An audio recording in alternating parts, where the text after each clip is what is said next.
Well, I did promise a tale of an outlaw, and that outlaw was Lewis Musgrove and his gang that frequented this area in the 1860s.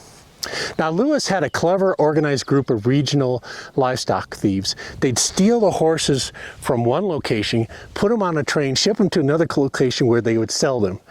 And they did that all over this region. But Lewis was more than a livestock thief. He was a murderer.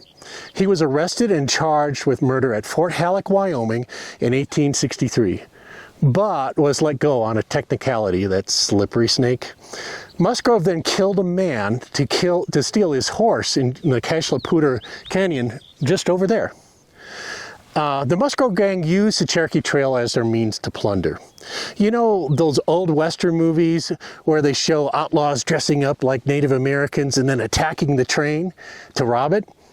You guessed it, that's exactly what the Musgrove Gang did. They did that near Elk Mountain, Wyoming in October 25th, 1868. It was punctuated with 4 killings. 2 of the dead were scalped, but 3 train men survived to tell the tale.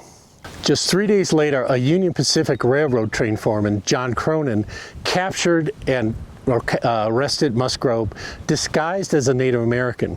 While Cronin was transporting Musgrove to Fort Steele via train, Lewis attempted to bribe Cronin to no avail.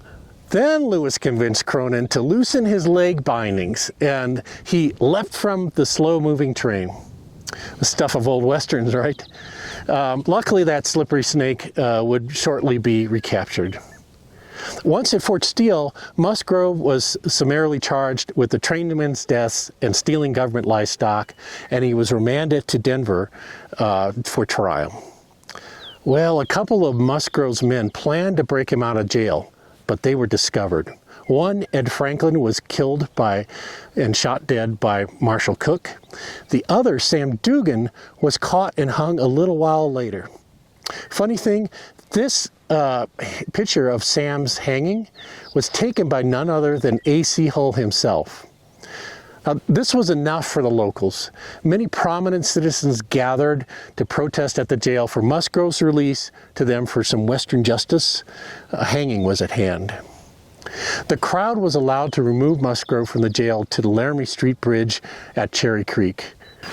Musgrove was allowed to write to his family and to roll and smoke one last cigarette as he stood on the back of the wagon under the bridge with the noose around his neck. Musgrove's disdainful words to the gathering mob was, "Go on with your work." As the horses yanked the wagon out from Musgrove, he was said to have leaped into the air to make his death quick and snap his neck. And it was. With the leader of the Musgrove Gang dead, the gang was disbanded, and the good people of the Cherokee Trail were rid of the scourge once and for all. Well, I hope you learned a little something about Colorado's Cherokee and Overland trails today. We have a rich history of Wild West to explore, but please remember to respect private property rights if you come visit us. If you want to learn more about the Cherokee Trail, there are many more videos at the Oregon-California Trails Association YouTube channel. I'm Ethan Gannett for the Wild West History Association, wishing you happy trails on your journey.